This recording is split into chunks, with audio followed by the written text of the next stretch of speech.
Hey guys, welcome to this brand new episode of Learn Business Concepts in just 5 minutes.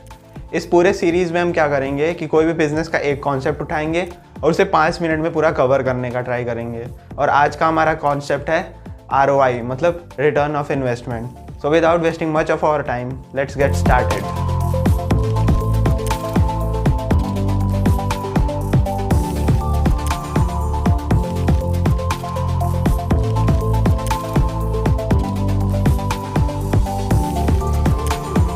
जब भी हम कोई business start करते हैं या कोई स्टार्टअप करते हैं तो हमें कुछ इन्वेस्ट करना पड़ता है उसमें। वो एज अ मनी हो सकता है, एनर्जी हो सकता है या फिर टाइम हो सकता है। अब इस इन्वेस्टमेंट के रिटर्न में हमें जो आएगा वो बोलेंगे हम रिटर्न ऑफ इन्वेस्टमेंट्स।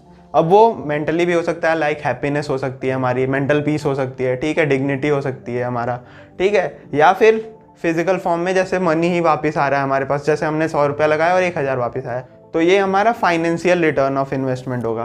मतलब बेसिक सी बात हमें समझ में आ गई कि रिटर्न ऑफ इन्वेस्टमेंट क्या होता है। जब भी हम कुछ इन्वेस्ट करते हैं किसी काम में और उसका कुछ रिटर्न आए तो बेसिकली होता है रिटर्न ऑफ इन्वेस्टमेंट। अब हमने एनर्जी और टाइम तो लगा दिया पर उसका एक प्रॉपर वैल्यू फिक्स करना हमारे लिए पॉसिबल नहीं होगा। तो बेसिकली जो रिटर्न ऑफ इन्वेस्टमेंट होता है वो हमारा फाइनेंशियल बेसिस पे होता है कि कितना मनी हमने इनपुट दिया और कितना आउटपुट हमारे पास वापस आया। So overall return on investment क्या हुआ, जितना हमारा टोटल रिटर्न आया minus investment divided by investment into 100।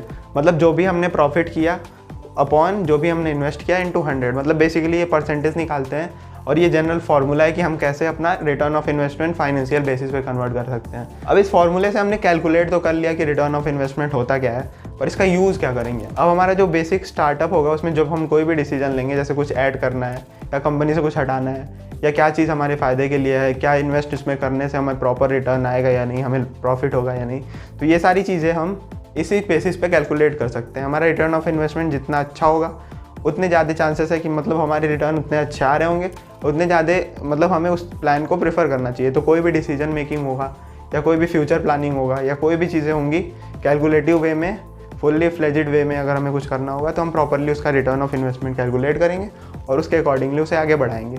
और सबसे अच्छी बात है कि पूरे फॉर्मूले से कैलकुलेट करने की वजह से ये डाटा ड्रिवन होता है, फैक्चुअल होता है और रियलिस्टिक होता है। तो इसके बेसिस पे हम अगर कोई भी डिसीजन ले रहे हैं फाइनेंशियली तो वो प्रॉफिट में ही जाएगा अगर हमारा रिटर्न ऑफ इन्वेस्टमेंट काफ़ी हाई आ रहा है तो।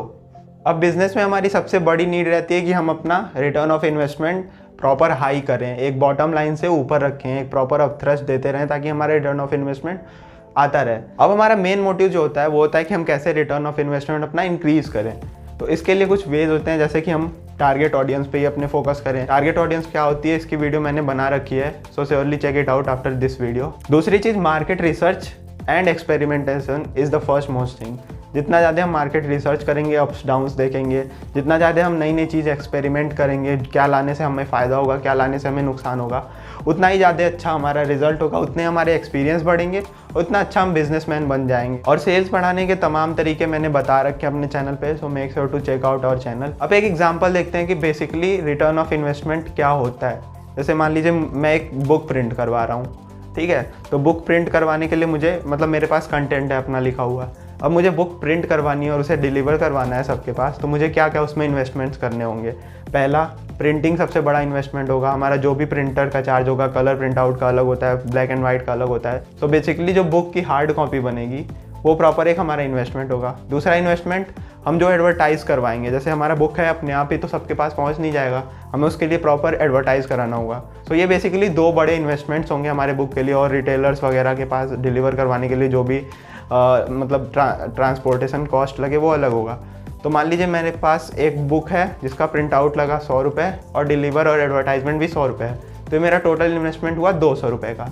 अब अगर मैं बुक को सेल कर रहा हूँ 300 रुपये में, तो मेरा जो टोटल प्रॉफिट निकल के आएगा वो होगा 100 रुपीज़ और अपॉन इन्वेस्टमेंट 200 इंटू 100, ठीक है। तो ये मेरा परसेंटेज निकल के आएगा 50%।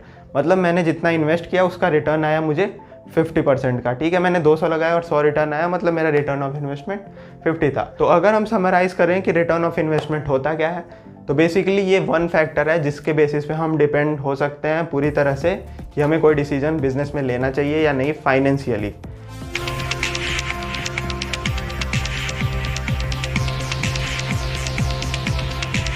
So this is all about today's video. Stay tuned with us for more such videos. Thank you.